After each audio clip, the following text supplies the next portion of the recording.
Thank you, thank you, thank you. Thank you. You're far too kind. You could have been anywhere in the world tonight, but you chose to be here with me. It's actually pretty true. It's Thanksgiving Eve as I record this. You may be listening to it the night before Thanksgiving, maybe on Thanksgiving. It's a nice long weekend, and there is no shortage of hobby news outlets, no shortage of places to get your content, and definitely no shortage of hobby drama over the last couple of weeks. Um, we've had a bunch of crazy things happen, and the last two episodes I posted where I hope you enjoyed, a little Ian interview about the Babe Ruth card. I thought that was hilarious. Had a lot of fun with that, and because of you guys, I'm able to do something like that. I'm able to, go out here and record an episode with my son. So, big thankful to you guys for that as we approach Thanksgiving and talk about things to be thankful for in the hobby. And episode before that, we talked about, Arena Club. We had the Arena Club guys on. So I really had a chance to kind of, talk about the hobby drama. And I was thinking about it. I wonder if that's why you guys tune in. I wonder if that's why you guys, come here and you want to, you want to hear about the drama, because there's a lot of other places to get it. And I've tried to, steer clear of the drama because it's it's not exactly evergreen stuff. And it's an internal kind of dialogue I have here, right? What is the right content? What is the right way of doing this? What's the stuff that I could put out that is going to get the listens and the watches, because it's not just something that's valid right now. And the internal kind of thought process that I have with is, all right, if I talk about drama, one, I'm fighting with everybody else who's talking about the drama. And I don't do numbers like the sports card radio guys do. Impressive what they're able to pull down. And there are many, many other similar outlets that do the drama stuff. And to come on here and talk about mega bidding today, would be a day late and a dollar short. And what's amazing about that is, let's just say we went down that road of content. Who's listening right now to the content about card porn? Like, who's going back and listening 2 months old stuff? Who's listening to the who's going on there and getting that? It was probably hot for a minute or two, and it probably caught some eyeballs and some ears, but nobody's checking that out now. They've moved on to the next one, and then the next one. And I put it in my hobby news the first couple dozen times I did it, as sort of like a part of the caption that, I'm able to easily come up with that 1 minute news segment every week, because the hobby has no shortage of news, and the hobby really has no shortage of drama. So I guess that kind of content can be, replenished week over week, a couple times a week, where there's always going to be enough drama, something shady, something crazy going on. But I know it's not evergreen. But what's funny is I swing it back to the other direction. What is evergreen? Should I come on here and talk about, different types of card sets? Should I do a deep dive into the 1993 Fleer Ultra set and the Scoring King set, and who's in the checklist, and what the pack odds were, and, how the pack odds differ from the following year's Power in the Key, and the neon foil versus the purple lightning foil, and the condition sensitivity issues, and how rare they are, and even though they're not numbered, what the print run and the odds are. And what's funny about that is, one, I know there's plenty of content out there about that. Two, yeah, sure, it's evergreen, but who wants to hear it? I know there are probably some hobby purists out there. It's got some value, maybe, the Jordan collecting crew who, is trying, get some more data about Jordan stuff. But there's enough of those guys out there too. And so I guess I find myself in a spot where I just, I try to, I guess, go down the middle of those lanes, right? You want to be a collector. You want to have something that's collector focused. You want to give some value to the people who are collecting, the people who were here before, the people who will be here after this crazy run up, this crazy cycle that we've just been through. You don't want to give short shrift to the, the hobby drama, the news of the day. I try to capture as much of it as I can in my own way in the hobby news week that I do once a week. In a minute. It's impossible to really go into any detail in that. And obviously, I guess what I'll say to you guys is, if you have something you want me to touch on, please throw it out there, send me some messages, and I will touch on something today that I think is sort of educational. We take for granted sometimes terms of art, and I got this week at least a dozen people message me, ask me to explain something. So I will, for you guys, I'll explain what it is. Some people hearing this, when I do the explanation, are going to laugh and be like, wow, I can't believe people didn't know what that was. But, that is part of why we come on here, right? And I guess that is that middle lane that we go through. In my professional life outside of cars, I use terms of art. And sometimes I speak to people who are not as well versed, and I'll use an acronym or I'll use a term of art. And people are like, what does that mean? You have to kind of take a step back and realize not everybody goes into the conversation with the exact same knowledge base, expertise, you name it, that you are. And I think that's kind of my lane, and or at least I want that to be my lane. So it might not be the most evergreen stuff in the world. It might not be something that gets listened to or watched a year from now or 2 years from now, although we always have people who find us and catch up. But I want it to be educational, valuable, and I hope we're able to do that for you. So without further ado, we're going to talk about, why it's a hobby to be thankful for, some of the news and stuff that's going on this week, and some of that fun stuff. But I'm going to take this most recent hobby news in a different way. The dozen or so people who have messaged me asked me this question: what is a mega bid? Yes, that is asked. And why I say it's an interesting thing is, if you are somebody who tunes into the Friday night crossover, which the Card Ladder trio, I guess Stiff Arm is sort of involved in it, and so it might be a four-way dance, but obviously, Josh and Chris are on there, and you have Christina always throwing in her 3, 4, 5, 6 cents. But that was the first place I heard the phrase megabid, but you can kind of guess what it is. But for this week, it's taken a front and center place in the hobby. And basically the thought on it is this: a card comes up, you want it, you don't want to miss out on it, so you place an eBay bid that is so crazy, so absurd, that no one's going to outbid you for it. Like, you say, that card is mine. You know what? It could sell for anywhere between, $200 and $400. I'm putting in an $800 bid. I'm putting in double bid. So if it winds up, I have to go to 500 or 600, whatever it is, somebody else comes in at the last minute trying to win it, I'm going to win it because I'm putting in this mega bid because I have to have the card. Phrase has been used many times during that show. What's a card you would mega bid on? Has a mega bid ever come back to backfire on you? And, it appears that, you have to be careful, because if it's a $400 card and you put an $800 bid in, it's entirely possible somebody else has the same strategy.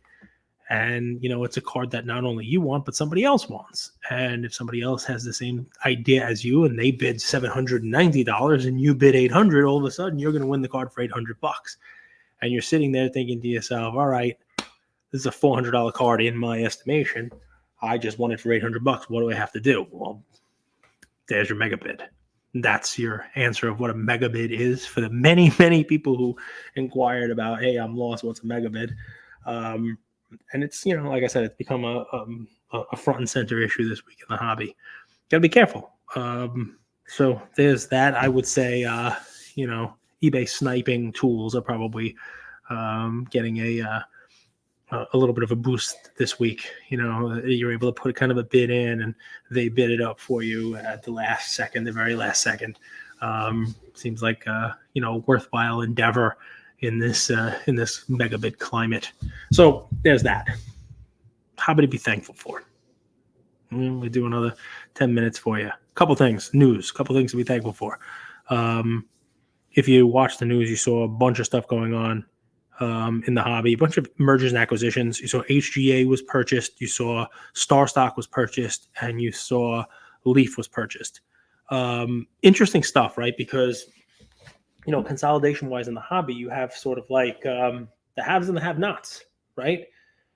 You have the companies that come in and they do their, Topps was ultimately purchased right by Fanatics. That's a top level company, right? You have Golden and PSA in the collector's umbrella. PSA was taken private. Golden was brought into that umbrella. Card Ladder was brought in there as well, and PWCC ultimately brought in under the Fanatics umbrella.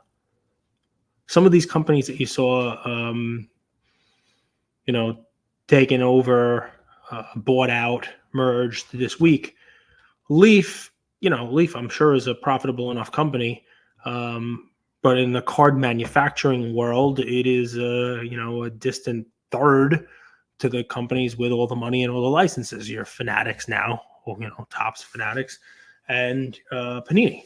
And while Leaf serves a purpose and makes quality stuff and quality cards for the most part unlicensed, it's a company that a lot of people thought, well, what's going to happen with them?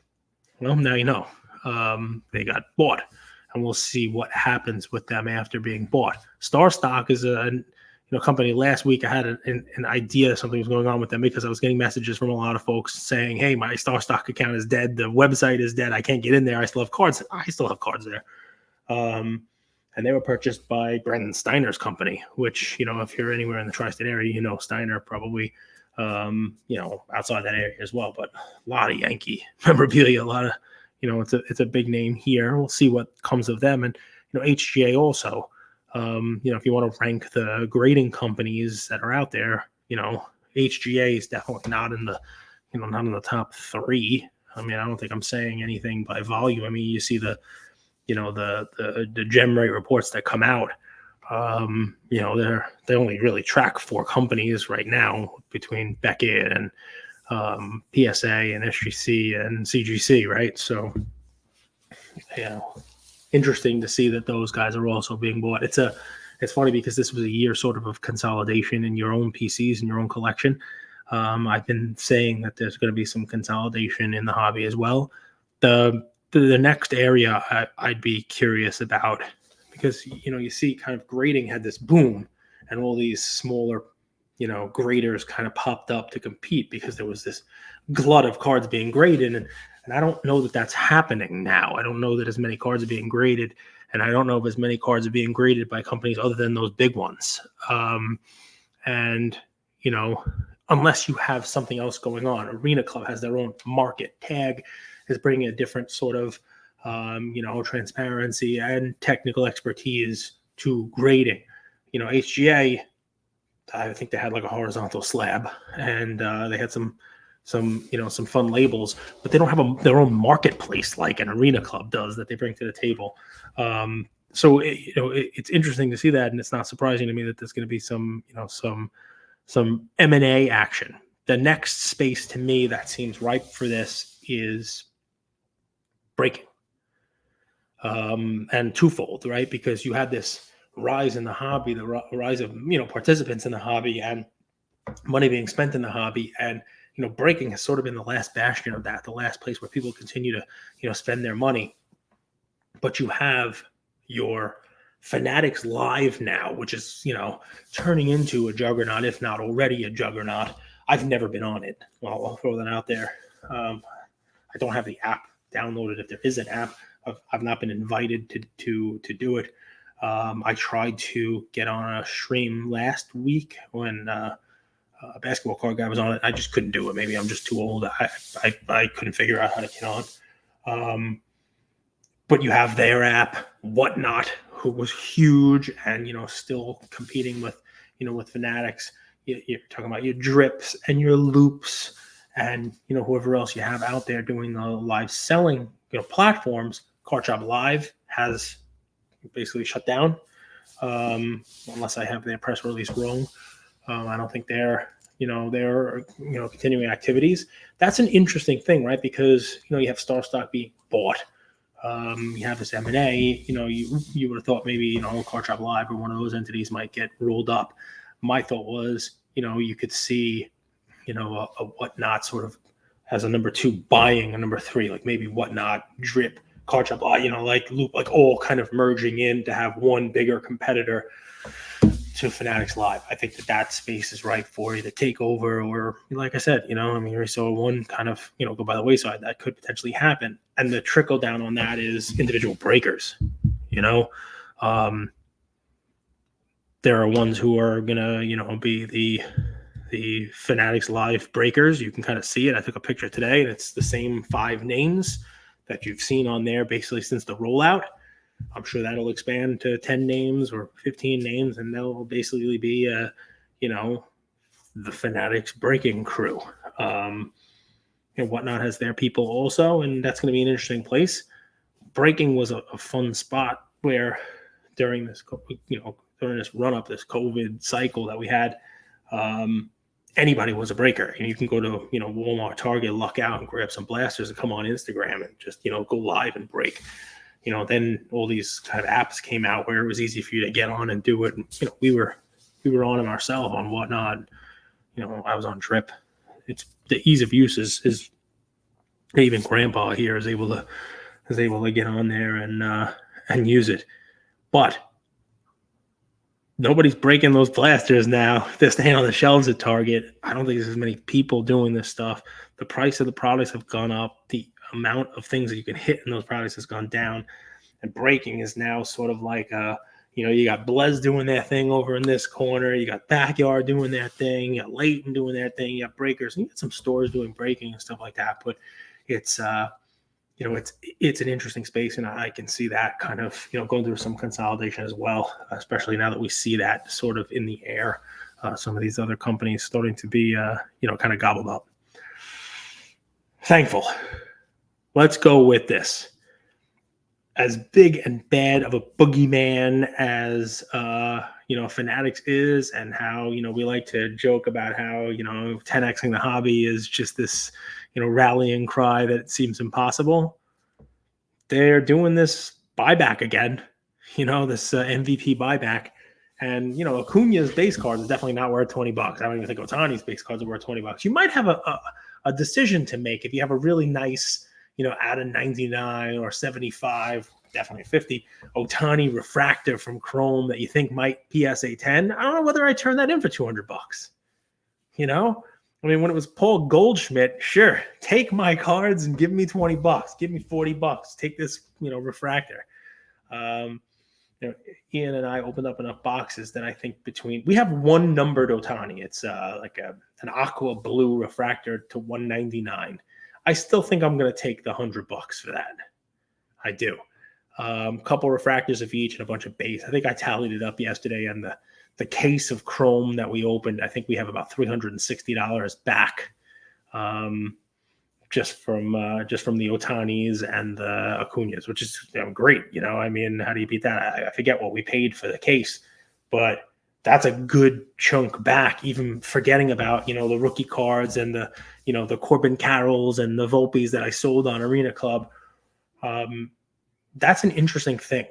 That's something that if it continues and, that goes forward, that is one of the joys I have in the hobby. The opening up cards with my son, breaking wax the way, whether you do it with a kid or you just do it yourself, and being able to open and get some of it back so that you can take that money and put it into the next time you open, right? And this type of buyback is a cool way of doing that. And it also is smart for them, right? Because it's not a buyback where it's like you mail it in and Fanatics is giving you cash. You have to take it to your LCS or participating LCS. That is a Fanatics LCS that is ordering cards from Fanatics, and the people are going to be using that at that card store. So yes, I'm sure it costs Fanatics some money, right, to do this buyback, but it's a positive for the collector, right? You, me, we're now able to get some money back on cards that are not worth what they're offering us for it, right? They're paying above your comp for an Acuna base card, $20. But it also helps out the LCSs. I've seen Piece of the Game do a whole bunch of content about this, mail in your cards and you can order. You don't even have to go to the store. Here's how you do it, and you can order online. I'll go to my LCS. It's increased foot traffic there, and so it's smart from Fanatics, not only bolstering the consumer, but it helps the LCS. I'd love to see more more programs like that, more products like that, and I'd love to see what they do with the cards. If they're gonna be doing this every year, I haven't seen anything yet about the the Judge and the Goldschmidt that they did last year. Here you go, right? How are you thankful? Fanatics, you listen to this. Well, maybe not. Some of the people who I was friendly with at Fanatics have recently left. But there's still some folks there. You guys know who I'm talking about. You just dropped this Chrome update box that, I paid $100 something a box for just to chase the MLB debut patch. And that's a cool chase to be in there, but it's an impossible chase. You really, you got to be lucky and breaking with the right people and breaking the right product to actually hit one of those. But for the most part, the box is crap. I mean, there's no new rookie in it. Nobody wants the MLB debut of the same guys. And hell, you held Ellie De La Cruz back into flagship for next year. You know what you could have done? I mean, unless you melted them all down or threw them all out, you have your tons of Aaron Judge and last year's MVP. I just said his name, Goldschmidt. You have these cards. Get a few of them autographed. Heck, take some stickers that you probably have of those guys laying around. Slap some stickers on the buybacks from last year. Throw them in a case, put a little gold around it, put a little foil around it, hand number it. Do like a hand numbered, 100 of each base, refractor, whatever it is, you name it, and drop those into this year's Chrome. Do something fun with that. It provides some continuity to that buyback program. Now you're going to have stacks of Acuna and Ohtani cards that are awesome, right? They're people want those guys' cards. There's like no Ohtani in the Chrome update. I think there's like an all-star game. I mean, it would be nice to have one of those. Maybe Insert has, an Ohtani one, but I think if you would put that in, or drop them into flagship. Heck, you have enough of these. Have them signed, put a border on them, or do something like like Panini Honors.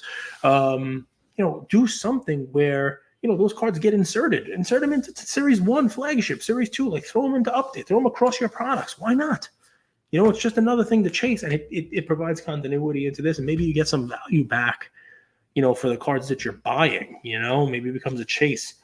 I'm trying to come up with a way where not only does it make sense for me, because it's an awesome thing for me to get money from my LCS, makes sense for my LCS, but Fanatics can turn it into something that's good for them as well, instead of just shelling out cash and having stacks of Paul Goldschmidt cards, Aaron Judge cards. Use them, because collectors think that's cool. Like, I'm turning in this card.